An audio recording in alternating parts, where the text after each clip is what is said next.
Waifu is with us today. How do you feel?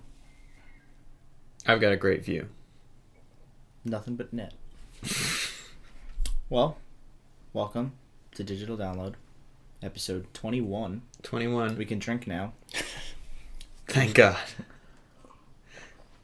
Today I have Dan Berlin. Hi. Nicholas Negri. What's up? Mike Rosenberg is not here today. R.I.P. He had a prior unforeseen engagement. He's not actually dead. Just so everyone knows. He's sleeping with the fishes. The fishes. Good No, night. he's at work. He just couldn't make it scheduling things. Insider info here at Digital Download. So this week is pretty light on news, guys. I busted out Tracer because BlizzCon's this weekend. It wraps up today, but good time. Ooh, it's lighting up now. You can't see that on camera. Yeah, you can. Oh, you can now. It looks great. 10 out of 10. Would buy again. Would They buy actually a have them at second. BlizzCon. You could buy them if you're there. So yeah, let's get into it. Oh, I actually have notes. I forgot to. Nope, that's not the notes. Here are the notes. I wrote down a couple things. So, Sombra was announced for Overwatch. I don't get it. What is that? Okay, we're getting there. Slowly but surely today. Sombra is the Overwatch character, the new Overwatch hero, who has been teased and kind of dangled in front of the fans for quite a while now. You can find some of her original teases in the game on the map's Dorado, and then it turned into a full-blown alternate reality game that Blizzard kind of hosted for the community. People dug through lines of code and all this other stuff, and Sombra is the hacker of the Overwatch universe. So she would hack Blizzard websites, and people would go crazy, and then there was like websites that would count down, and then at one point it was like, all right, see you guys in 2 months, and they were like, are you kidding me? Like, we just did all of this work and you're going to tell me that it takes 2 months?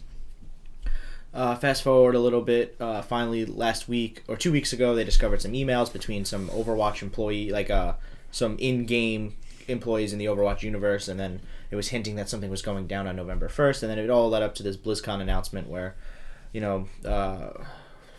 dude from one of the guys from Overwatch, not Jeff Kaplan, came out and was like, hey, let's take a look at Overwatch's launch. And at BlizzCon, they showed a video, and all of a sudden the video started glitching, and then all of a sudden it was taken over by Sombra, and she shows up on the screen finally. How dramatic. It was very dramatic. It was all leading up to this moment, and then it just goes right into the new Overwatch short, Infiltration, in which her, Widowmaker, and Reaper try to assassinate this employee of, I think, Lumerica or whatever.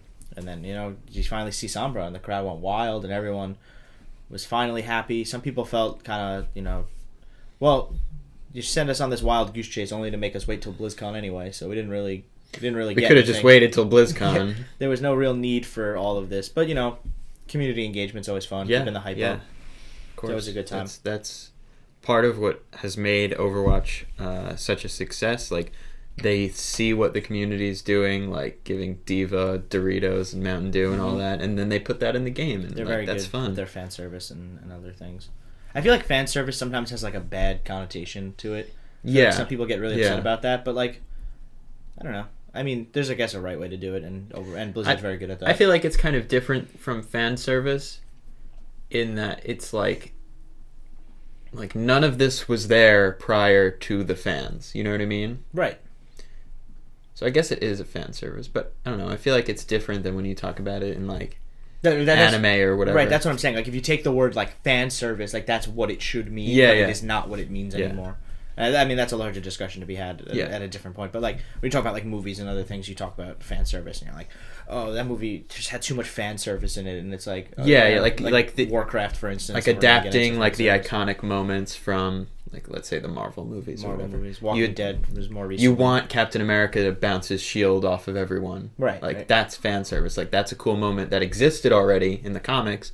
You adapt it to the movie, Right. but like Doritos and stuff were not in Overwatch. Right. That was purely made just from fans, the community, the fans, which is cool, and they're really good. They're really good about that stuff. Yeah. So yeah, Sombra, she's got some cool abilities. She's definitely going to change up the game. So she's got a submachine gun. First of all, character design I think is great. I think she looks.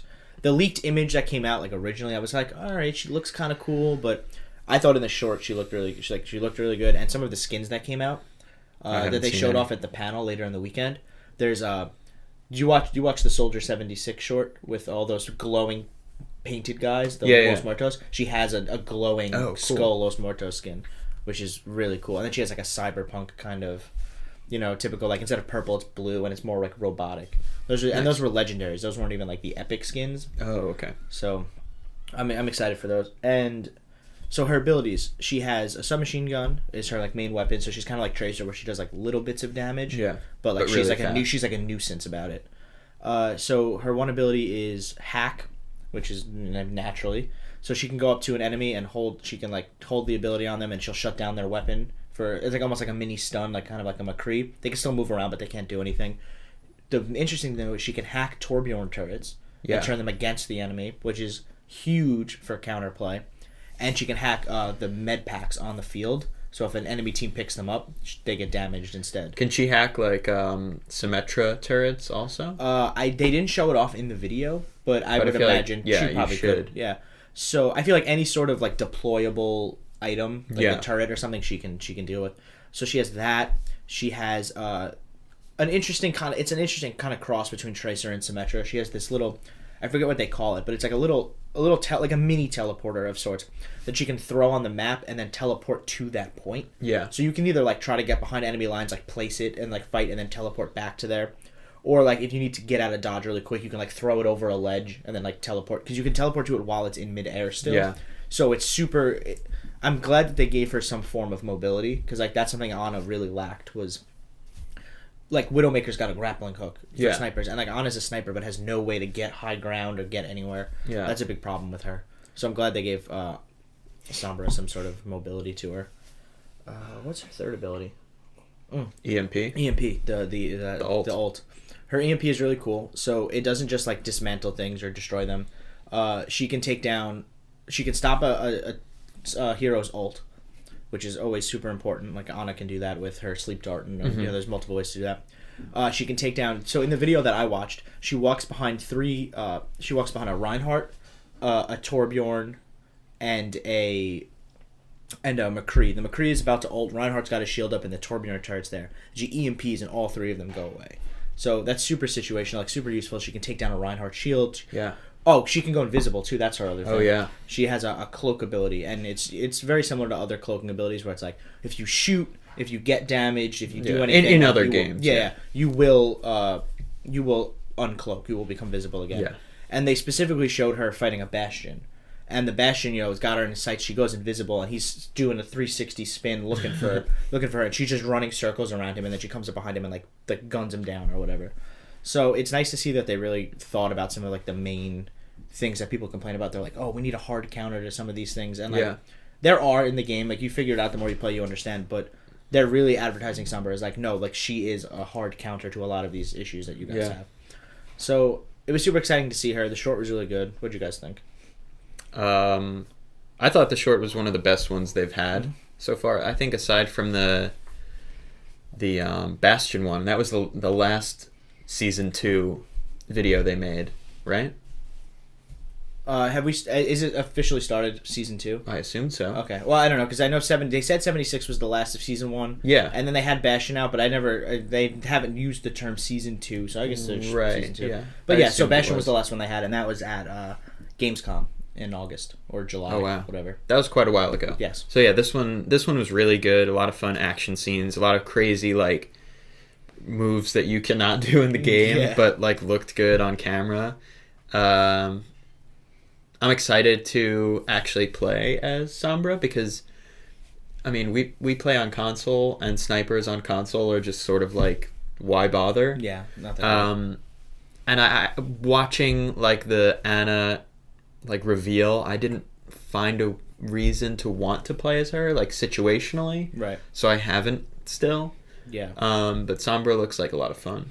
Yeah, with Ana, I would play her, and like I wouldn't even play her as a sniper. Like I would run, I would be like in the fight, and like, Right. that was like Right. kind of the best way to play as her, like kind of like this mid-range, close range, and it just Yeah. like didn't really make sense because you're like, well, I have a sniper rifle, I have like a bolt action sniper rifle. Yeah. Like, this doesn't make any sense, but it works and it's fun. But yeah, Sombra definitely looks like more like fast paced, more, like you're gonna be sneaking around and stuff, and Yeah. I hope that like the cloak isn't too much. Like adding invisibility to your game is always kind of tricky. Like Yeah. the Spy in TF2 does a good job of that. So we'll see. But that's interesting. They also added a bunch of other stuff. Yeah. They added the arcade mode, which they finally kind of realized that weekly brawls weren't really doing it for a lot of people. So they added... Well, because they were weekly. I would love to play those all the time. Yeah. And also some of them were just kind of like, well, why? Like, exactly like you said before, like why bother? Like, you know what I mean? Like, why? Yeah. And so it's really interesting because they added... The two ones that they highlighted in the very beginning of the opening ceremonies was 1v1 and 3v3. Nice. Super Super interesting concept because, like, Overwatch is such a team-based game to implement, like, a 1v1 kind of thing. And... From my understanding, is the 1v1 is it's still mystery heroes. Like, you don't pick your hero. They pick two comparable heroes and then they like pit them against each other. Okay, that's kind of cool. And then 3v3 is just, small teams, whatever. Like that's still cool. They showed off a new map. They showed off two new maps, but the one for arcade specifically is Echo Point Antarctica, which is May's lab that she was cryogenically frozen in, which is super interesting. She's been there for a decade or something like that. She was frozen. They are bringing back weekly brawls in arcade mode. Like they'll have a section of 5 of them, like whatever, that you could play through. Some of the favorites, like arcade, was I think what the first one was called. Oh yeah, where you had like increasing supers and stuff. So that's really interesting. And then they maybe they'll bring back the holiday special. Yeah, maybe. Games. And the big thing about this is if you win 3 arcade matches in a week, you get a loot box. They're finally implementing, like, hey, if you play this mode, like, we'll give you a loot box for doing so. No, you don't even have to level up? No. It's specifically if you play the arcade mode and you win 3 of them a week, you will get a loot box just for playing them. Very similar to, like, Hearthstone's Tavern Brawl, where you win a match in Tavern Brawl, we give you a pack of cards. Okay. Because that was a big part of Weekly Brawl. It was like, oh, well, give me, like, an incentive to play this. And I believe, I'll double check, but I believe you can... There's a weekly lockout, so I think you could do it 3 times. So if you win like 9 matches, you'll get 3 loot boxes. But you can only do that. There's like a weekly cooldown, so it's like, oh, you've hit your max loot boxes for the week. Come back next week and do this again. You could probably rack up some loot boxes quicker than playing the main game. Yeah, definitely. Nice. Especially because like leveling up takes quite a little bit, especially if you're playing by yourself. Once you get to those higher levels too. Yeah. It's the same XP, but basically once you hit like 20 something, it's the same XP throughout the throughout the experience. But it takes a while, and like you get bonuses for playing with friends and consecutively. So like, but if you're playing by yourself 1 or 2 matches here, it's going to take you a very long time to get a loot box that might not even have. It might have old duplicates in it. So who knows? But I like that they're implementing new ways to get loot boxes. Yeah, it's not just level up, which is it's not fine. Just throw money at it. Yeah. Which I did for the Halloween. I bought a few. Yeah, I did too. I didn't get anything. I got the Ana skin. That was the only thing I didn't have that I wanted. She had the purple one or whatever. Because I had Mercy and Roadhog already, so that was cool. I think that was really it for Overwatch. They showed off the map Oasis, which is the new desert map that'll be coming for Control. I think they said that one's closer to December for the release of that one. All of the stuff that we talked about, by the way, is hitting the public test realm next week for PC. I mean, that usually sits there for about a week or 2, so console should see it by the end of November. Cool. Which is always exciting, good time. Negs, have you budged on maybe buying Overwatch? I'm gonna borrow it from somebody, probably. Which is a big step from back when it came out. You were Only if it's $30. That I'll buy it if it's $30. That's a 100% Nick Nigger guarantee. I'm buying for $30. A man of his word. Even when it came out, you were kind of like, oh man, I don't know. I played my 1 match and I think I've had enough Overwatch. I don't know if it interests me. I played for an hour. Yeah, whatever. You played a few matches, but you were pretty much like, yeah, okay, I get it. Like I'm there. But now you've seen some of the longevity of Overwatch. It's definitely stood around longer than a lot of other multiplayer shooters so far. I shouldn't say has been around longer because Black Ops 3 had a very good life cycle. It almost had a full year of, but with this level of hype and this level of excitement and player engagement is still extremely high. They reported not too long ago that they were at 20 million players, which is not bad. Incredible for a game that's launched 6 months ago, 7 months ago. That's a big number. That's why Blizzard's been around for 25 years. I guess they know what they're doing. Yeah, I personally am still holding very strong for the Overwatch cinematic universe. We'll get there one day. I think that would be such a cool thing for them to do. I think a lot of people are very with you on that. they can do it, and like they have so many characters that they can kind of mimic the MCU a bit and like make these solo movies and then make like a whole group movie, and they have the characters established already, so they really don't even need to necessarily worry about too much of the here's an origin movie that's of taking so long to get to. They don't have to worry about it, but it's an interesting case where it's like, unlike superhero movies where a lot of people are like, no, we don't care about Bruce Wayne's origin, we know his parents were killed, like we've seen this 100 times, like over the past 75 years. We don't know anything about these characters. Like, more people are craving origin stories. Like, a lot of people want to know, like what has Winston done between the time we saw him as a baby girl and now? Like what happened in between there?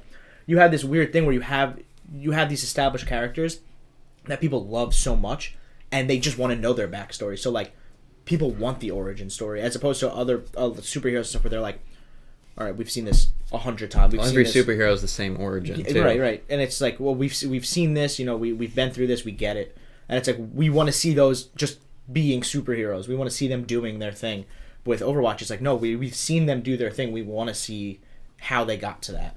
Like, what's with Tracer, her whole thing is like, she was like sporadically jumping through time, and Winston made her like a chronal accelerator so she could stay in one period of time and not like constantly be like shifting through time. And like, that thing on her chest is the only thing that's like keeping her here in this world right now, which is crazy. Like, how did that happen? Like, you could like find some lore, like there is a little bit of lore out there, but like, what happened to Junkrat? Like, why does he have a peg leg? Why is he fucking insane? Like, Roadhog, like, what's going on there? Like, there's so many questions. And maybe new spin is what would have been good if X-Men was able to do it. Overwatch Origins instead of X-Men Origins. And then just do it like that. Overwatch First Class. Seriously. Yeah, I mean, I'd be totally for it. That could be a thing. Yeah, and I think every single Overwatch player would be down for that. I would be super excited for that. And the other thing too is that there could be a lot of kids that go to see these movies. They're animated, they're very colorful, they're very lighthearted. The Pixar approach. They're very vibrant. And, yeah. There's some drama in them because it's obviously like sort of real world situations, because characters like what is it, Black Widow? No. Widowmaker. Black Widow is right. The Marvel character, correct. Widowmaker is trying to assassinate some person of interest, and then Tracer stops her. That is the first short that they or the second short they released, or whatever, is alive. Yeah, and that was really well done. Like, that was and absolutely. They've kind of already dabbled in this a little bit, because the day before Overwatch came out, they did like the Fathom events thing, where a lot of movie theaters, you could go and you were able to watch all the shorts like on the big screen, and it was like an event. Yeah. And I heard the event wasn't that great. I heard that like it was cool to see that, but like the people running the event, it was just very like unorganized, and it was like you didn't like, it said that you got like a special like loot and gear and stuff for going, and they gave you like a Coke cup that had like Tracer on it, and like it was like pretty expensive. Like, tickets were like more than the average like movie. Yeah. And like it was supposed to be like an event, and it was like, oh hey, here's this Coke cup, watch these shorts, get out of here. Yeah. They should have set people up in the theaters and had them play too. Yeah, that'd be wild. That's hard to do, but it's really actually working at the movie theater. It's surprisingly a lot easier than you would think to set up people to play a video game. Yeah, to set up systems. That's a lot of fucking electricity. Where are you getting? It's also a movie theater, though. They mean, only have to do if it's like an after. It's just saying that's like a lot of wires to set up. But if it's an after hours thing, all you need to do is you could shut down the other theaters and have like a big LAN, essentially, and cool. Have like you could open 3 theaters. And you could have 4 people playing on each system. That would be cool, but like, why have it in a movie theater at all at that point? Like, you could just because it's a part of the experience. I know, you could just go to a convention center and set up a screen. But I'm saying if it's a movie theater that's setting up an event, like the Fathom events did a thing at a movie theater, so it's sort of furthering that. It's like, like play Overwatch from like 12 to 2, and then we're going to show all of the shorts from 2 to 3. It's like, it's really padding out the event. I agree with you that it would do that, but then there's the line where you cross where it's like, this is a convention and not a movie. And you would just go to a convention center or something and rent out a big room. where it would be easier to set But you up all of have those to pay things. for a convention center, but if you're working for the movie theater and you're setting up the event, then you don't have to pay for the movie theater. All you need to do is get approval from corporate to do something like that. Well, yeah, of course. Whereas if you want to rent out, then you're pretty much paying it of your own time, because let's say an AMC is not going to be like, oh yeah, sure, go to the Javits Center and rent out the convention center, rent out a room there. They're not going to say yes to that. They're not going to pay for it. What are you talking about? You've completely lost me. Why would AMC be involved in that at all? Because we're talking about a movie theater, so I just brought up a movie theater. Right, I'm saying you would circumvent the movie theaters. Was this event not set up by people who work at the movie theater? It probably was It because it was. was like really low stakes type of event. It's like when we go see like a movie at midnight, it's like, all right, here's a poster. It's like, Yeah. all right, here's just a stack of posters, and then you give it to them when they take their tickets. Like, that's so simple. Right. Right. You want the movie theater staff to be setting up like all these game systems and You act like I said, working there, it's not hard. Everything is HDMI. You just need to plug the systems into the projectors. It's not hard. I it's know a lot- it's not hard, but It's a that's lot more of an undertaking than just ripping tickets and handing out posters, is what he's saying. like you and I could definitely do that, but Yeah. like the average movie theater staff. I think if with a game like this and some people are just so excited for it, I really wouldn't be surprised if there's a manager at a movie theater and like a group of like 4 or 5 employees who would be down to do it. And then you're open, so it's like it's a midnight event. So then you're just saying like, well, we need to staff people because these people work here. So like we need someone who's working the concession. We need somebody who's ripping tickets. We need somebody who's like guest control, if you will.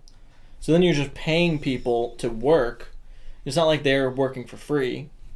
And then Right. some people who are like very interested in the event, they get to work the event / like be more involved and like do more of the fun Overwatch stuff. Right. Well, the thing with this event, and the reason that does not work, even though it could, is that this was the day before Overwatch launched, so you couldn't even play Overwatch if you wanted to. Well, The servers aren't online. You can't even get on the game until that the global information launch. would have been nice to know. But I mean, they could do it now that the game is launched if they're going to do something like that. Like, it could happen now. It couldn't have happened in the beginning, but I mean, that is a totally viable thing if they did a movie or they did something like that. Like, that is now that the game is out and online. You can I think do that would be really cool.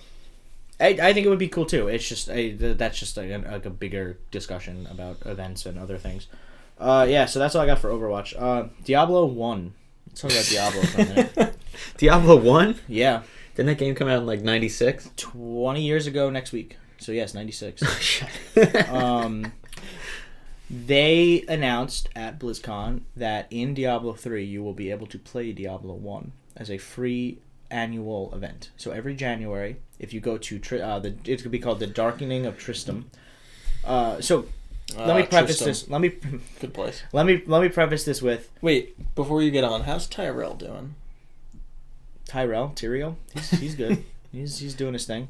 What about Mr. Bones? Mr. Bones is dead. You kill Mr. Bones. We killed Yeah, Mr. I mean, Bones. we killed him multiple times. We kill him every day. For those that don't know, it's the Skeleton King Yeah. is the end of Act 1. Anyway, moving on. Let me preface this with saying it's the 20th anniversary of Diablo. At BlizzCon, they have their opening ceremony, which is an hour long. That's how you found out about some of the Overwatch stuff. And they ended with Diablo. And we can talk about some of the stuff in between, but these were basically the two biggest announcements. So they came out on stage, and everyone's expecting new Diablo 3 expansion, maybe a tease of Diablo 4. Like, there's a lot going on. We haven't seen Diablo in a while. Reaper of Souls is the real last big thing we got from Diablo. And that was a while ago. And it's the 20th anniversary. Like, they've obviously got something cooking up. The guys from Diablo come out on stage, and they they start talking about Diablo 1, the 20th anniversary. And then they say Diablo 1 will be fully playable in Diablo 3 for free in January. They've recreated the 16 levels with all the 4 original bosses. You will play it in your... They did it so that it's retro graphics, so you play it in the original Diablo 1 style with the 8 player, like the 8 face thing, instead of being able to have like a full circular thing. Like you have like the 8 viewpoints that Diablo 1 had.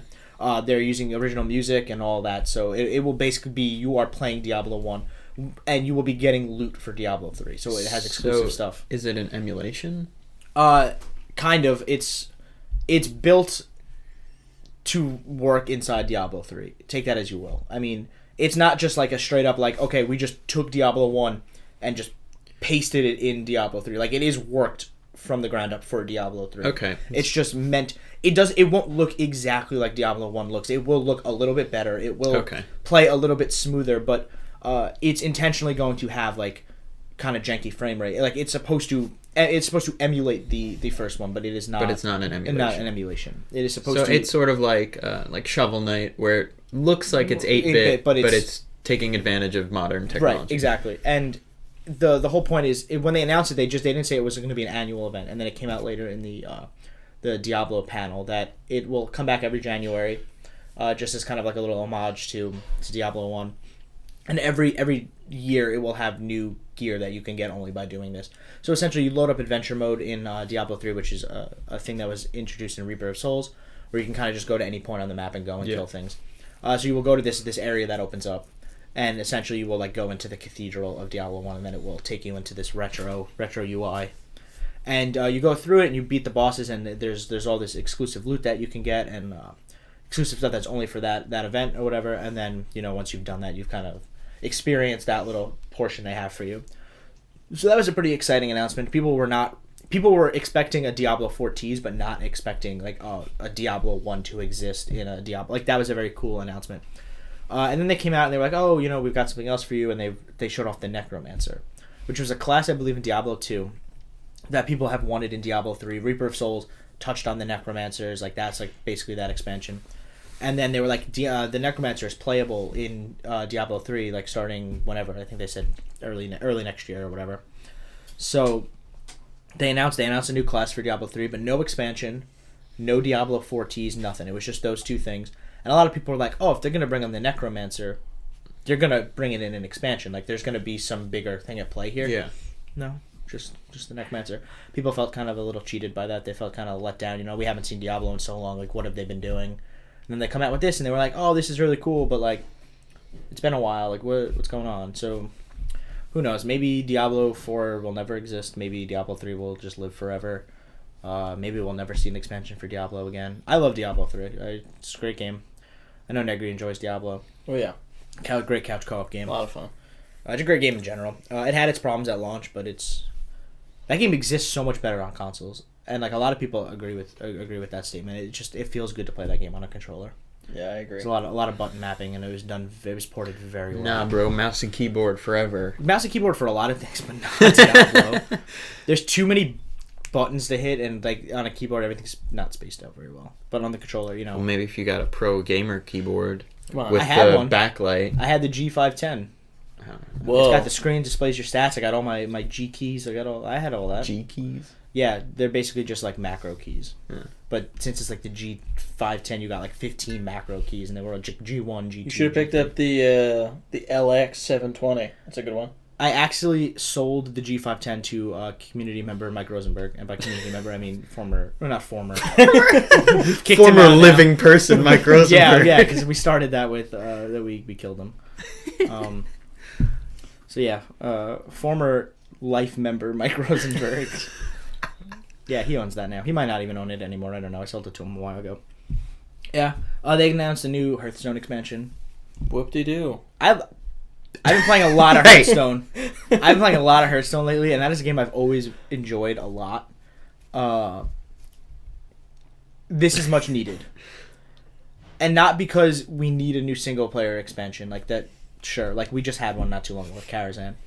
But the meta in Hearthstone is so, like, cemented right now and has been for so long that you play and you see the same decks all the time.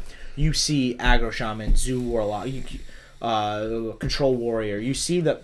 So it's like I'm going up against the same 3 decks every time I play, and that is extremely, extremely boring. Mm-hmm. And, like, frustrating, because if you're trying to get into Hearthstone for the first time and you're not willing to invest $100 at the start to get everything that you kind of need... It's extremely like discouraging to go up against these decks that are not even fun to play against. Like, playing against a freeze mage is probably the most boring thing, because it's like you put out a minion, oh, it's frozen. Oh, okay, frozen. Oh, and I'm gonna launch a fireball at you for 10 damage. Now you're dead. And it's like, well, I didn't even get to play one thing. So like that, it's extremely discouraging, especially for for new players. And this expansion, when they announced it, I was kind of just like, oh, okay, yeah, like everybody saw that coming. Like they always announce a new Persona expansion, but they've announced something that I think is going to mix up the meta in a very important way. So they introduced tri-class cards, which are class cards that can work for multiple classes. Okay. So as opposed to having just a fireball, which is a mage card, Right. you can have. They showed off a card and it was called like Blood Courier or something like that. And essentially, it could be played by mages, warlocks, or priests. And you would play it, and you could discover which when you discover a card, 3 cards come up, and you get to pick one. Mm-hmm. So you would play it. So you say you're a priest, you'd play it, and it says discover warlock, priest, or mage card, and it would come up, and it's like, all right, well I'm playing as a priest, but now you've given me the option to pick up a mage spell or pick up a warlock spell. So now I'm a priest that can heal, and now I have a fireball in my hand. I can deal 6 damage to something. So you're Pretty mixing nice. up. You're mixing up the meta in a way where it's like I'm playing against a mage, but I don't know if he's running cards that will allow him to get warlock and priest spells. So now I'm a little on my toes. It's you don't really know. And they only showed off a few cards, so you don't see. But they showed off this one legendary card. Where you play it, and it says if you don't have any duplicate cards in your deck, which is a big thing, you can have 2 of every card except the legendaries. Create a spell. So what will happen is then it will prompt you. It'll come up with 3 cards, and there'll be 1 mana each, and it'll be like, all right, so if you choose this card, you can draw 3 cards for 1 mana. Then it'll come up, and it's like, all right, so now it's a 5 mana thing, and it's like, draw 3 cards was your first one, and then the second one would be like, deal 4 damage to all minions, and then you would take that, and then the last one would be 10 mana, and it would be like, deal. So it was deal 4 damage, and then it would be like, draw 3 cards, and then it would be like, give your character like a 5/5 weapon. So then for 10 mana, you have a card, you play it, you immediately draw 3 cards, you deal 4 damage to everybody, and you get a 5/5 weapon. So now you're they said that there's 160 different combinations with that one card of the spells you can make. Oh wow. So now if you play that card, the other player's like, I have no idea what's coming, like because the other player doesn't get to see you make that spell. So all of a sudden, like you're winning the game, and then this guy plays this 10 mana spell that is just changes, like flips the script, changes everything.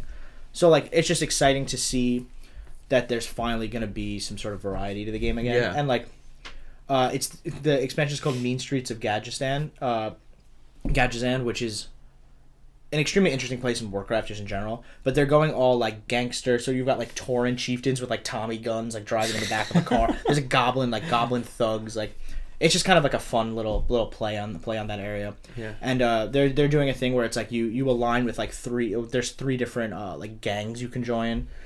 They have a gun that's like a piranha launcher, and instead of dealing damage to the player, it summons a 1/1 piranha on the field. So like that's kind of weird. It's a kind of like quirky gun, but it's fun. So they're definitely going in the fun direction with this expansion. Fun direction, that's my favorite Fun band. direction, yeah. So I'm excited for it. I hope that it changes up the meta just a little bit. Yeah, it sounds like it will. I don't want to see any more aggro shamans. I don't care for that deck.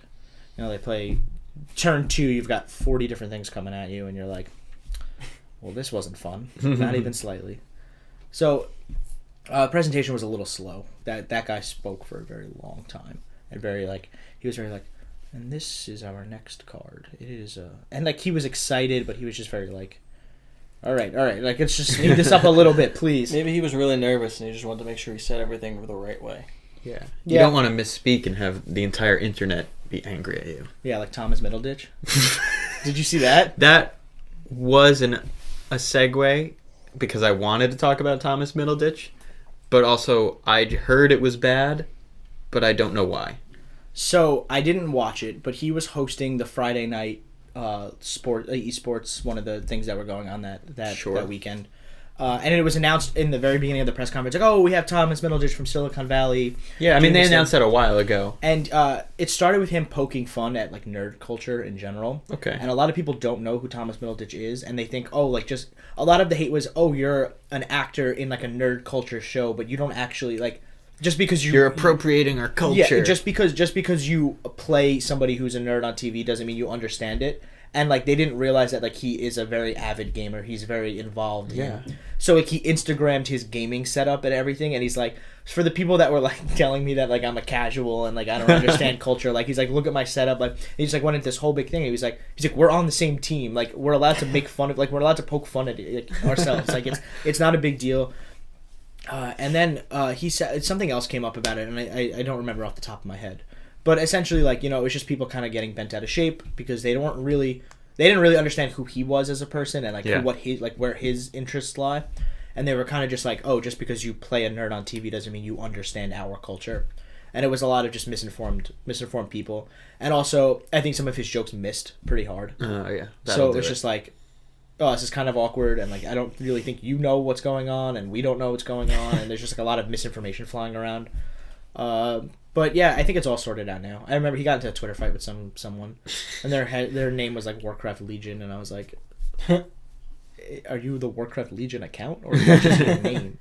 Very interesting stuff. But I saw that, and I was like, oh man, wow, people get upset about a lot of things. Poor Thomas. Yeah, great guy.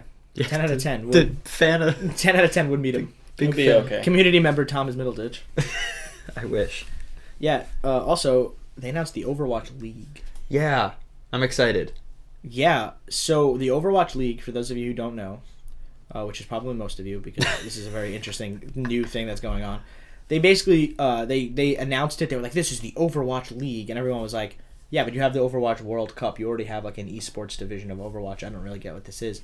And then they showed this really bad trailer. Like, did you watch it? Yeah, the Crusher 66 99 or whatever. It's bad. It's a bad trailer, but the ideas are there. Not in the trailer, but the ideas are there. So, it is meant to rival mainstream like NFL, NHL, meat sports, as we've talked about. It is designed that players will be scouted. They will go to team tryouts. Teams will be formed around major cities. There's a combine. They will gain. I'm not joking. That's real. Gosh. They will gain like regional fan bases. That's insane. Players can be traded. There's free agency, minimum baseline salaries. There benefits for players. It's a much more consistent way to. It's a much safer way for esports players to make money. Yeah. As opposed to just hoping that they win big at tournaments. Yeah. It sounds like that's sort of the direction they're going, which is something we talked about on the podcast quite a while ago, a few weeks. I don't know. The Meat Sports episode. The Meat Sports episode. Episode 16. Where we were discussing. It was a month ago. About we were discussing like why do esports have the prize pool at the end when regular sports don't. Right. Because they weren't thinking about taking inspiration from regular sports. So this is the opposite of that. They're purposely emulating Major League sports. The logo is Tracer too, which is cool. The logo is Tracer. Shocker. With like the tricolor, like MLB type logo. Yeah. Mm-hmm. It's interesting. I mean, not a ton of information was given on it. I think it's still in its kind of like, like infancy. We're far enough along to announce it, but we're not far enough along to like get into the nitty-gritty. They said it's going to start early 2017. Yeah. So I think we will hear more about it in the weeks leading up, but I think this was a very nice BlizzCon announcement. Yeah. We're not ready to talk more about it, but this is coming. Get ready. Here's the information we do have. Yeah. I'm interested to see. I'm assuming it's only going to be PC. Like they're not going to do console. Yeah, I assume most PC competitive as well. stuff is just on PC. They had the finals for the Overwatch World Cup. At BlizzCon. I was watching a little bit of it yesterday.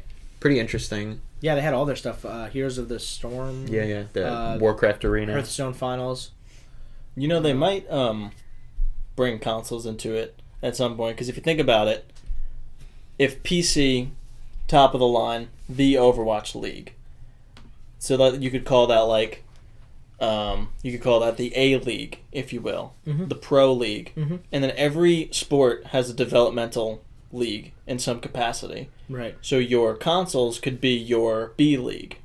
That's fair. I mean, if they're gonna go with Overwatch League, like it's going to be all Overwatch. Like obviously it should be all Overwatch focused, but like if they're really gonna double down, like we're gonna do this hard, like why not bring consoles into it? Like exactly. You have a large player base on console. It really all comes down to the success of the league. If they're making a lot of money, then they'll open it up to consoles. But they're obviously they 100% should do it on PC first, see what happens. Yeah, that's where your real competitive nature is. Exactly. Not to go off topic, but I just remembered also they had that. Did you guys see the DeepMind announcement? No. Okay, so I don't know what that is. So Google DeepMind is like AI stuff. So they had one of the guys from DeepMind come out and talk about how they're opening up their AI like programming stuff to StarCraft 2 developers and things, so that they can create AI to battle in StarCraft 2, and essentially like they're like, hey, we're going to give you like your like our notes and everything on DeepMind. We're opening it up to StarCraft 2. Anyone who makes mods or does anything for StarCraft 2 can have access to this. We want you to basically develop and like make our AI good at playing StarCraft 2. And then I think it's gonna basically culminate into like the best StarCraft 2 player will face off against this AI once it's learned all of this information about StarCraft 2. And they're basically we will live in a world where esports StarCraft 2 is just AI facing off against each other. You know, they did this a while back. It was when that chess champion faced off against the computer. We've seen it before. We've seen it with I think it was Watson and on Jeopardy. Jeopardy, yeah. Yeah, we've seen this. Yeah. We've seen this a lot in history. The towering monolith that is Watson. But now we're just getting to it's coming to video games now. I mean, that's how regular this stuff is. Oh yeah, Google. We'll just give you our AI to play a video game. It's sure, and everyone is okay with that. I mean, also like.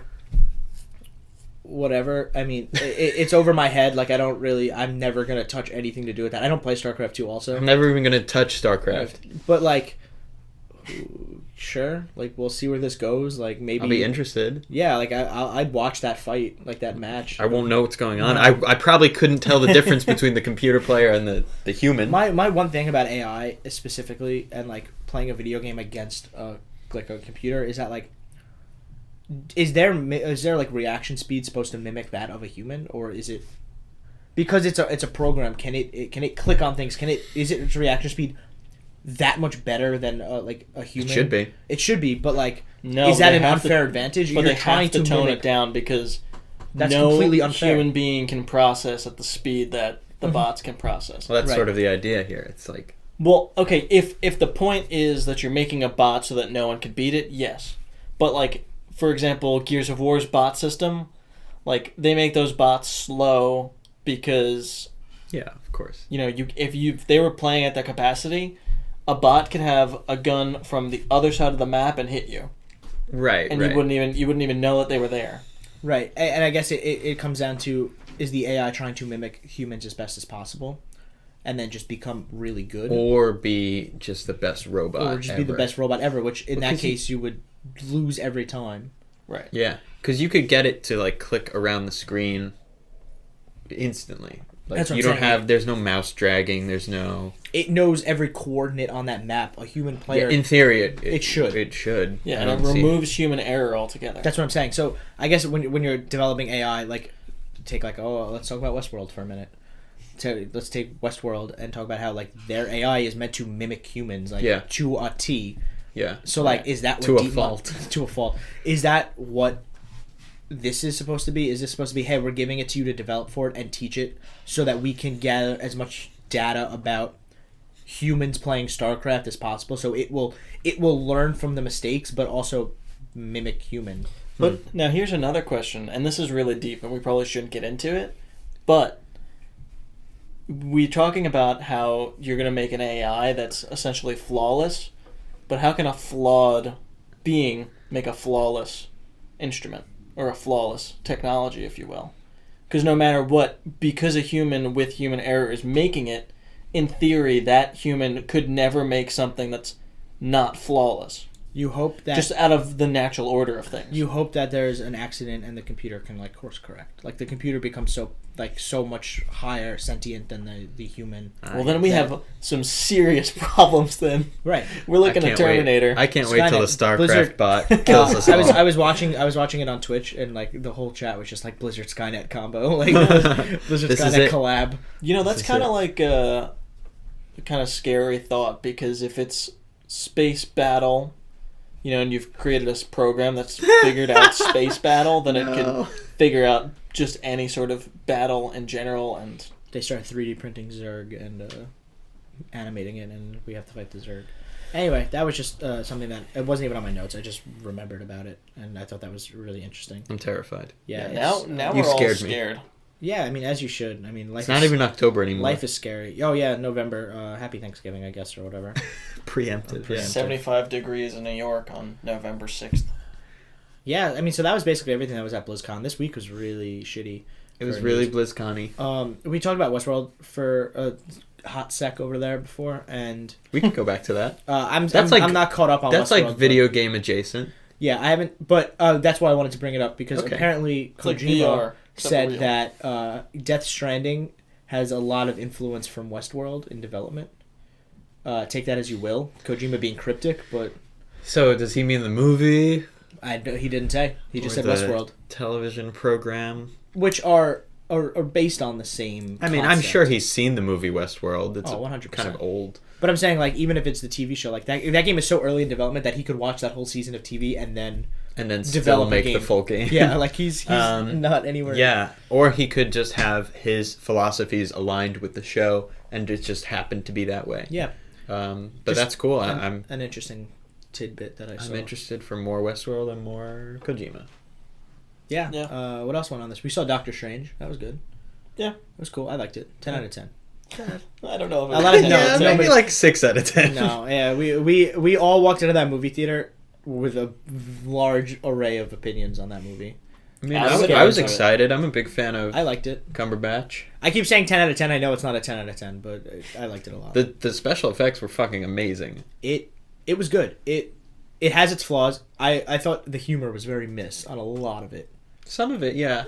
There were some moments. I really liked the no spoilers, but the broom in the closet one where it just falls and she screams. I like that. That was funny. Some light slapstick. There was one moment that really just it got me. Oh, it was the cape and the tears The tears? when the cape is just wiping his face. Oh, I didn't Oh, realize. that was my favorite. I think that was my favorite joke. Yeah, I didn't realize there was tears at the moment either. Yeah, you thought it was blood, right? Yeah.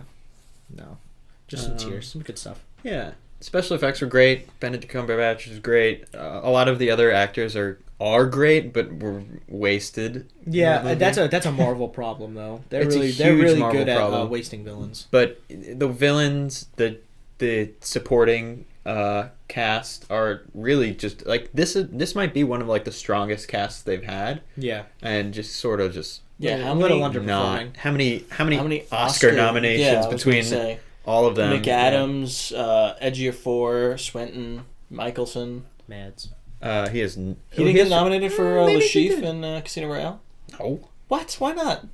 because Give me a reason. Because he was great. in that he movie. wasn't. I know he's great, but it's just like no. Do villains in action movies ever get nominated? Yeah, Javier Bardem won for No Country for Old Men. That is not an action movie. Okay, you're right. This is not an action There's movie. a shootout scene. What do you mean it's not an Yeah, action there's a movie? shootout scene in like That is tons of movies. that is an action movie. I don't know, depending on like, unless you're saying like blockbuster action movie, but there's action. That's what I'm in talking. that movie. Blockbuster action Jack movie. Reacher. I would say that No Country for Old Men is a slow burn thriller that like leads up to an action set piece. It's a But good movie. Inglourious yeah, it's a Basterds. great movie. Yeah, Inglourious Glorious Bastards. Bastards. Yeah, the villain in that one. That's not an action movie. Not really. No, I would put that in the same category as No Country for Old Men. Yeah, it's a very slow burn. It's slow, and then it leads up to. And to he's. an I'm not action saying that he's bad as the chief in Casino Royale. That movie's a great movie, but at the same time, when you have the only time like a blockbuster villain is nominated was Heath Ledger, Yeah, and he won. and then he won. Yeah, scene. Wow. R.I.P. R.I.P. Heath Ledger. literally someone we could actually say R.I.P. and it makes sense. Yeah. Sponsored by Heath Ledger. What? Yeah, but In the Academy. Doctor Strange is good. I recommend it. I want to go see it in IMAX. I saw it in 3D. Oh, was it? You also don't like 3D movies, right? I like them when they're supposed to be seen in 3D, but I figured like, well, also the 3D was earlier in the night, so I didn't want to go to an 11 o'clock movie or an 11:30. That's fair. I mean, we went to like an 8 o'clock movie. And Yeah. we saw it in 2D. I went at but 10:30. I feel like that movie could definitely benefit from 3D and It IMAX looked and everything. fine in 3D, but I don't think it added or took away anything. That's fair. Because I still appreciated the special effects. Question. So I kind of got this from the movie, and this isn't spoilers, but I don't know, I want to know if other people got it. Like specifically when he's kind of like sifting through the very first like psychedelic trip he kind of goes on. Where she like tortures him. She like LSD tortures him. him. Thumbs him in the forehead. He like goes through like space and time and and every dimension and screams specifically- the entire way and through. specifically more towards the end when he's kind of just flying through the dark universe or The whatever, dark web, the yeah. dark web. I kind of got like an Ant-Man vibe. Yeah, that's specifically what you should when. have gotten. Okay, I'm just making sure. Yeah. Because like when he went really small and he went Yeah. through that kind of like, oh, we're in this crazy sort of trippy thing, and I was like, all right, I get it. Yeah, and in Ant-Man, they had like the kaleidoscope Yeah, effect. Yeah, they Okay. were trying to set up Doctor Strange in Ant-Man. Is that actually the thing? Yes. Oh, They were trying to give you like the ideas that you would need to go into Doctor Strange with. But then they just explained everything in Doctor Strange anyway and took up all the movie. That's fair. There was a lot going on. There was a lot of explaining. Yeah. Yeah, I mean, I feel like for us, that's kind of like, we don't need that. Like, we get it. But I feel like there are a lot of people that would have just been like, what the fuck is going on? Like, Yeah. I mean, that doesn't make for a good movie. That's Yeah. not my argument. I'm just saying, I get it. the Marvel movies have like a standard runtime, and they spent a lot of this runtime explaining magic and explaining like, you know, their sort of philosophies, and all of that stuff was fine. But when you take up that percentage of the movie with that, it sort of becomes unbalanced. That being said, though, all the other parts of the movie, all the fight scenes, all that stuff. Pretty solid. Oh man, that very first fight scene, when they're like running on buildings and stuff, and like that was insane. Yeah. I also a real big fan of the hands. Like when he's going through his first psychedelic trip, and all of a sudden all the hands are like grabbing him, and I'm like, what the fuck? And is he going had on? hands growing out of his hands. If you were like really into hands, like had a hand fetish, that is the movie for you. Oh my god! Just watch that 15-second like, clip on Jesus repeat. Christ! I mean, there were tons of shots of his hands in the beginning. Well, yeah, I mean that's a big. It's a theme of the movie, and I think they did a great job of explaining the themes of the movie, because you don't usually get those out of Marvel movies. Yeah. Maybe sort of like morals, like don't steal unless it's from the bad guy in Ant-Man or whatever. And like in this one, it's like, oh, here's his hands, and he's like really into watches, and then he gets like powers later on that like relate to that. But it was cool. Yeah, it was a good time. He does a great Dr. House impression. Yeah, he is Gregory House for the first half of that movie. Yeah. Yeah, I mean, say what you will about like, oh, he's an arrogant protagonist that gets humbled by the end, and you know he learns a lesson. Yeah, and it's like okay, you've seen that 3 or 4 times in the Marvel universe. Yeah. That doesn't bother me. Like when things are, I was having this conversation last night. Like when things are formulaic to a point.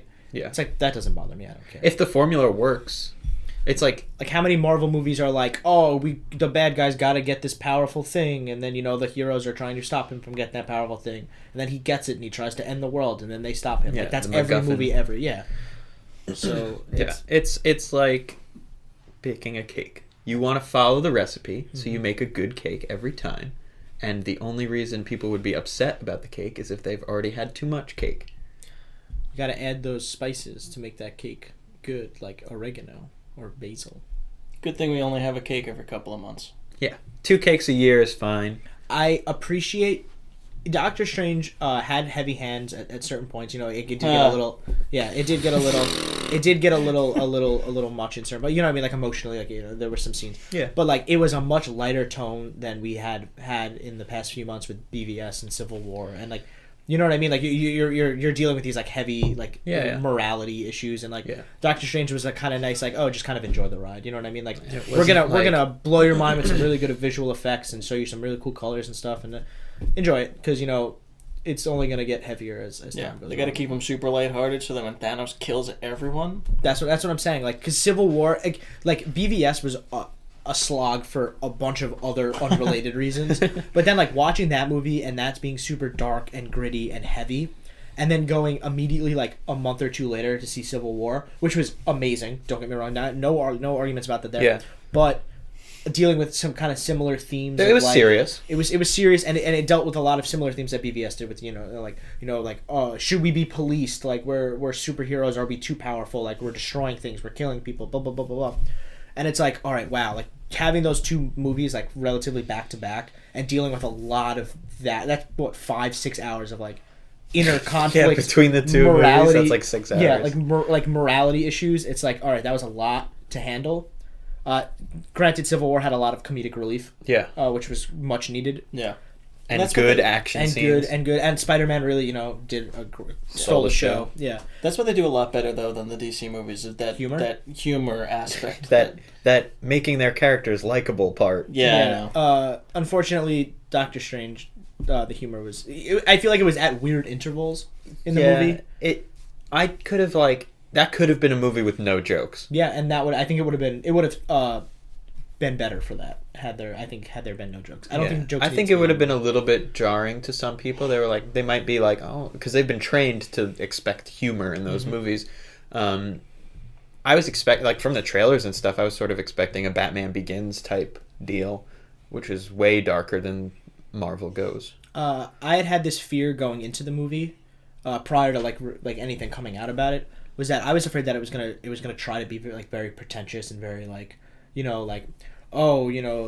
can alter your reality and kind of just try to be smarter than it actually was. Yeah. And I was very afraid. I was like, oh man, I'm gonna go with this movie and they're gonna try to make me feel stupid, but they didn't. Yeah, it definitely wasn't. Which is a big plus for me. That's probably what their chief concern was. We don't want this to be over people's heads, but also we don't want it to be too dumbed down. Yeah, I think they struck a pretty good balance. I liked a lot of the astral projection stuff that went on in that movie. It was cool. It was really good. It'll be interesting to see how he stacks up with other Marvel heroes. He's supposed to be top dog. Yeah, he is, and I mean, I definitely got that from the movie. He is doing insane shit that you're not seeing anywhere else. It's always interesting. His intelligence level, I think, also is really a cool aspect to him. Would you say that he would be intelligent wise is on par with Tony Stark? He's got to be him. Bruce Banner isn't Bruce Banner the smartest out of all of them though? Isn't that the hierarchy of it? That might be hierarchy. Because it's Bruce Banner and then Stephen Strange and Tony Stark are comparable, and then I would say he's probably comparable with he's probably comparable with Professor X. To get outside of the movie universe, but speaking of Professor X, I only just saw the Logan trailer during Doctor Strange. I'm actually excited we had this conversation yesterday. I'm actually very excited for an X-Men movie for the first time ever. Yeah, that movie looks really good. Fitz keeps calling it The Last of Us, and I think that's really funny. I mean, he looks like Joel, and and the scene, the final shot of the trailer with Hugh Jackman with the beard and he's got his tank top on, and he's all bloodied, and he's holding the girl's hand. That's just so Last of Us. Yeah, that looked really good. I'm very, very excited for the first time ever for X-Men. Shout out to video games influencing movies. Yeah, shout out to video game movies, which generally are not that great. Shout out to movie video games. Oh, yeah. Even better. Until Dawn. That's a whole other discussion. No, not Until Dawn. No, he's saying the Avengers 2 video game or Oh, we're talking about those. I thought you meant video games that try to mimic movies. No. I'm talking about movie tie-ins. Yes. The greatest genre. Amazing Spider-Man. Now, thanks to iPhones and stuff, we don't have those games anymore. It's true. Because they just fart out a clicker game. Yeah. A clicker game. Don't have to worry about any of that shit anymore. Get all the gems. Okay. Marvel Puzzle Quest. I am really looking forward to Amazing Spider-Man by Insomniac. Oh, yeah. Well, we don't know what it's called. Right now it's just called Spider-Man. We don't have Well, Amazing Spider-Man was already a video game that wasn't great. Point being, that'd be kind of confusing. Insomniac's Spider-Man. Yeah, that should be fun. It looked really good in the PS4 press conference. I've watched that PS4 press conference maybe 5 or 6 times. The one from E3? Yeah, this past one, and I'm talking about I think I watched it last week. It's so good. It's I rewatch a lot of the E3 press conferences just when I have time, and they just did it so well last year. PSX is coming up next month. We have a little less. Then I don't know what day of the week it is. I would like to potentially, if we are available, watch it and stream our reactions and stuff. Maybe stream us watching it if we could get the tech to do that. I think that'd be kind of a cool thing if we're around. I think it's a Saturday, so we might be around. Yeah. I think it'd be fun. Because you're probably going to see. Do you have the date on that? December. Okay. It's like single digit December 6th or something like that. I know the first is the Game Awards. We talked about that yesterday. Jeff Keighley and all them. They're making a big deal about that streaming on Twitter. It's like the first award show to ever be streamed on Twitter. That's pretty cool. Yeah, it is very cool. That's sort of like Twitter's thing that they're hoping will help them streaming, because they do a lot of like football games and stuff, which I don't even know. They did the debates. Stuff. Don't know how they pull that off, because that seems like you would have to pay good amount of money. Definitely with the NFL, I feel like you have to pay for everything. Yeah. The NFL, but yeah, so PSX is coming up. You're going to see Final Fantasy VII. You're going to see all that stuff. Are they on Twitter? Are they streaming the actual games themselves, or are they just streaming stuff before and after? For football? Yeah, I have no idea. Because if streaming the games. Oh, okay. They streamed like the debate, not like the coverage of it. Right. But okay, so my point being is that if it's the games, then they have to pay the NFL. But if they're doing things on the sidelines before with teams, then they have to pay the teams. So it's different on who you're paying. So that's why I'm asking. I don't know. I didn't really get into that. No interest in watching it. I'll investigate. Don't worry. Yeah. I'll get back to to us next week. Yeah. With your reports. Sounds good. Expect a 6-page document. Just 6? Oh, no. We got a bit. Well, single spaced. We got a little bit of time. We can go round table real quick. What have you guys been playing? What have you been doing? Cutting through Gears. Cutting through Gears still? Yeah. You enjoying it? Yeah. A lot of fun. Good stuff. I gotta get back on it. I'm on Act 5. You're almost done. Having trouble because now it's like really hard, and like when enemies look at me, I die at this point. Is it quickly? Did it take a different turn than you had expected originally when seeing like first stuff come out about JD and Marcus and all that? Sort of. Here's the thing though: is I saw a spoiler. Okay. So we've talked about this. Yes. I just. But is it flipping the script? Is it kind of putting the series on its head, or is it just more of the same good old Gears of War carnage? I think for the most part, it's pretty much like more of the same Gears of War. That's not a bad thing. Like you have this new enemy, and you're trying to take down the new enemy. Yeah. But you don't really know. What's interesting is that even into Act 5, you're still learning that the enemies can do things that you didn't know they were able to do. That's fine. That's cool. Mean, from the 3 acts I've played or whatever, I've enjoyed it. Anything else? Just Gears? Just Gears. That's fine. What about you? I've been playing Call of Duty Infinite Warfare. Took all day yesterday to download. Should have set it up on Friday. How's that going? It's fun. I'm digging the multiplayer more now that it's out of beta. That's fair. Okay. I don't think it had anything to do with being in beta, but...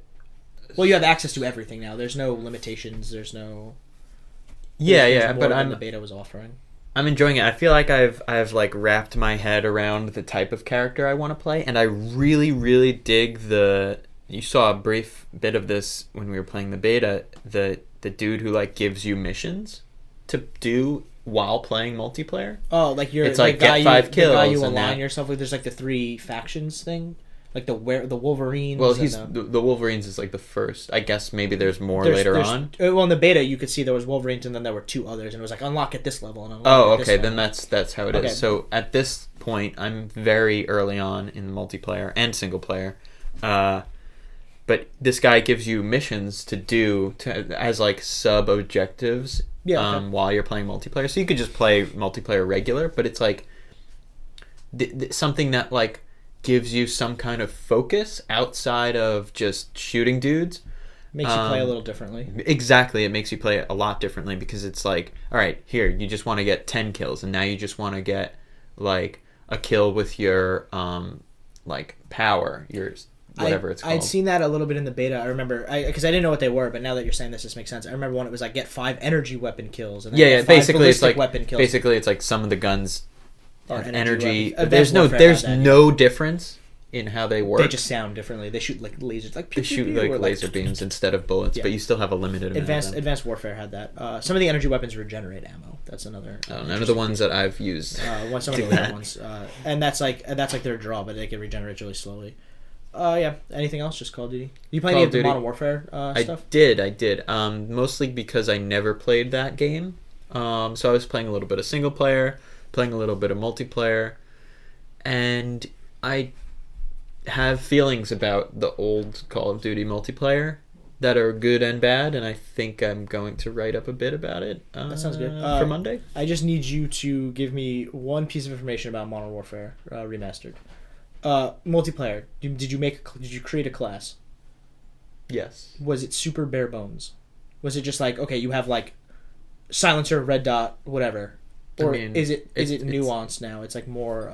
I think it's the same game. Okay, that's what I was hoping for. I was hoping that they didn't give you more options or change the way that the creator class, because the whole thing with Modern Warfare was like you have your gun and you can either have a silencer or a red dot. Like you don't have the option to have both. Oh, okay. That was like a big part of Modern Warfare. Was like there's having only trade-offs for there was things. only 3 camos. You had digital, red tiger, blue tiger, or whatever. Like that was it. Like and then gold, and only one weapon could be gold. Like it was.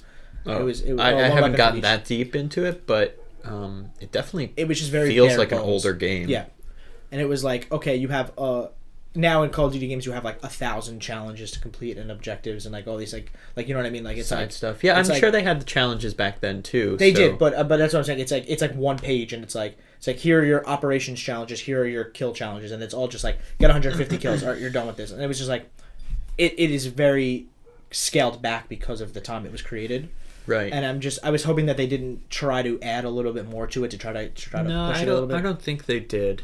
Interesting. I'm glad. But I'm not, familiar enough with it to do that. Right, but it seemed very just basic, like very much an older game.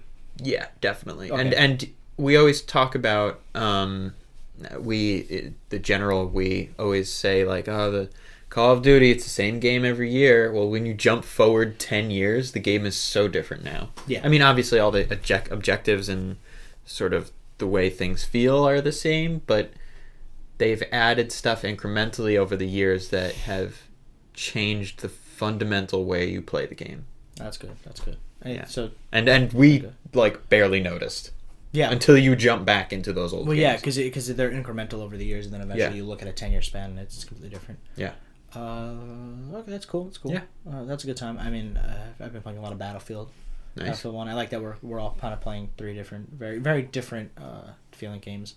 Battlefield 1, a lot of fun. World War 1, definitely much needed. Just go back, do your thing. I don't know. I mean, I know a lot about World War 1, but not enough to know like if it is hyper realistic to the time. I don't think it is. I mean, think that would be boring. I think it's accurate. It's very accurate to certain degrees, but I mean, obviously, like a lot of World War 1 was like trench warfare, and it was a lot of like you didn't go between the 2 trenches because it was like no man's land. Right. Like, it was basically a death sentence. So like, if it was extremely accurate, it would be like 2 trenches essentially, and like nobody would ever go in the middle, and so you need some sort of like crazy shit. Right. It is a ton of fun though. It's nice to just kind of like a lot of the weapons are semi-auto. There's very few fully automatic weapons in that game.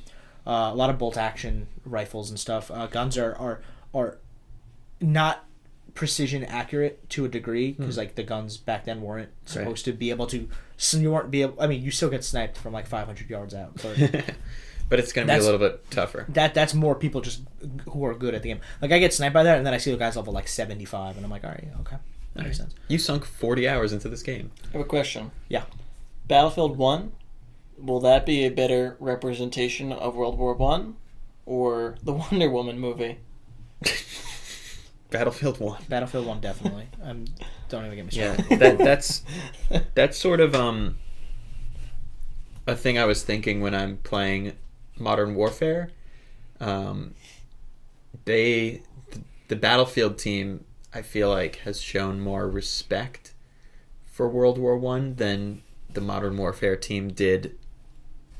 Obviously, it's a fictional war, but it was based on wars that were actually being fought at the time, and sort of still are. I feel like there's a lot more respect for World War 1 from the Battlefield team. Do you know who doesn't show respect for World War 1? Who? EA's Twitter. Have you seen that? No. EA is in some deep shit. I mean, they're not anymore, but they essentially tweeted a bunch of like World War 1 memes. And basically a lot of people were like, this is super disrespectful to like the World War 1 and people who fought in World War 1. Yeah. And then they like took them down. They were like, hey, we're sorry, we didn't mean to offend anybody. But they're like, you should have probably like realized that like there World should have War been a I second memes dude who was here who What were they? Do you know? They got taken down. I mean, they're like on like you go. Sure, like, there's you can screenshots go somewhere. all over like Polygon's got them, Kotaku's. They're all over the place. But they basically were just kind of like trying to like promote their game in like a trying to be internet cultured, but like also there's like but internet culture is fucking disrespectful as hell. That and like also like it's a sensitive topic when you're talking about war and like. Also I've said this a lot. This is a larger discussion of like how war is portrayed in video games and how like and this was a big thing about Battlefield 1 when it came out. It was like the single player, you have these intimate moments and it really shows you the atrocities of war. And then you go into multiplayer and you kill like 400 people and you don't even think about it. Like, that's just the way. I mean, that's why it's a video game. Like, you know what I mean? It's a simulation and it's supposed to be that way. And that's, well, not a simulation, but to a degree. Yeah, but the multiplayer is not trying to be anything more than dudes in an arena shooting each other. You know, there shouldn't be a moral conflict there. Right, there shouldn't be, but I'm just saying it's like, well, I know. Yeah. You have one focus for the single player, and then it's like funny that you just like get polar opposite from the multiplayer. Right. As it should be because that's different. But anyway, so then Titanfall 2 is also under some flack right now because there's like a Titanfall 2 Twitter account, and nobody's really sure who runs it, if it's the people from Respawn or EA or whatever. And they were basically tweeting things like basically like negative reviews that like quotes that Call of Duty Infinite Warfare was getting, and then they would like juxtapose it with like a great review from Titanfall 2, and they'd be like who's winning or something like that, and then they were like, hey, all the Titanfall 2 stuff is free, unlike EA's like Battlefield 1 where you got to pay $50, and it's like, well, you're both published by the same company, so like why would you say that? And then Respawn had to come out and say like, hey, our team is only like represented on this Twitter account. Like the Respawn does not agree with anything else, like any other Twitter accounts. Yeah, that's weird that they so nobody really knows what's going on with that, but like that Twitter account's kind of like off the rails right now. But I think that's about all I got. BlizzCon. Yeah. It's about it. PSX is coming up. Hopefully something good comes out of that. Yeah, I'm sure something will. We got great games next week. We got Dishonored 2 on Friday. We got Pokemon the next Friday. I think we got a break for Thanksgiving, and then Final Fantasy the week after. And then you got Last Guardian the week after that. I'm only going to play Pokemon. I'm sorry. I got Dishonored 2 coming on Thursday. Then I got Pokemon on Friday. I haven't decided if I'm going to get Final Fantasy 15 at launch. That might be hey, can I get it as a like a gift, like Christmas gift or something. Yeah. I'm definitely gonna pick up Last Guardian. Regardless if that game ends up being worth $6 or not, there's no way I'm not gonna play that game as soon as I can. So yeah, that's it. There's a lot of stuff coming from us. Hopefully, I think Mike and I are gonna do some sort of unboxing for Dishonored 2. Oh, cool. So that'll be up whenever we get it, Thursday or Friday. Whenever that box gets here. It should get here Thursday, but I'm not gonna be around Friday, so that's whatever. But anyway, yeah, we've been Digital Download. You check us out on Twitter, YouTube, Twitch.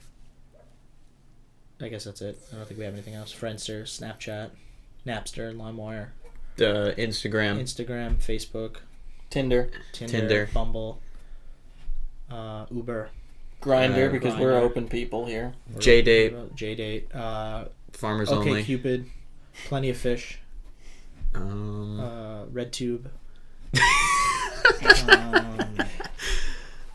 Cornhub, 4chan. NeoGAF. Oh, we're actually on NeoGAF. Fun fact. Periscope. I put us on NeoGAF. There's like a thread for like, hey, what's your podcast? And I put us on there. Oh, okay. There cool. you go. Perfect. It took me like about a week to get a NeoGAF account because they have to like approve you, and you can't use a Gmail. You have to use like a paid email service. So I had to use like my school email. Wow, that is so dumb. That's lame. NeoGAF is great. If you don't go on it, I highly recommend it. You get much. I learned so much from browsing NeoGAF for like 20 minutes than I do reading any sort of like major publication. I'm telling you, it's great. I don't believe it. NeoGAF has everything. Anything you ever see that like anyone tweets ever like breaking news is on NeoGAF first.